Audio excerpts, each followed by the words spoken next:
Toriyama a fait une dernière œuvre avant de décéder, et je ne parle pas de Dragon Ball Daima, je parle de Sandland. Sandland, c'est une histoire qui m'a vraiment beaucoup plu, et franchement je vous la conseille, autant la partie Sandland qui a été faite il y a 20 ans, juste après Dragon Ball, que la partie Forestland qui a été faite récemment, juste avant que Toriyama ne rende l'âme. Et en plus, il y a deux versions, il y a une version jeu vidéo, et il y a une version série qui est super bien.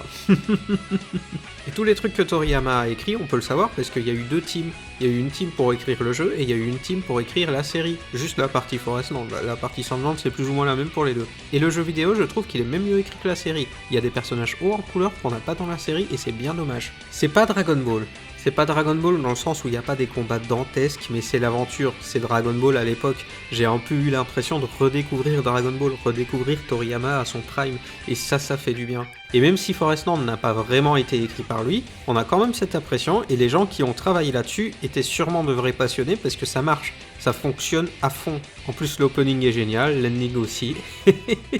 Et j'adore cette série. Je sais pas pourquoi je l'aime autant, c'est une très bonne série. C'est juste dommage qu'il n'y ait pas 200 épisodes comme pour Dragon Ball.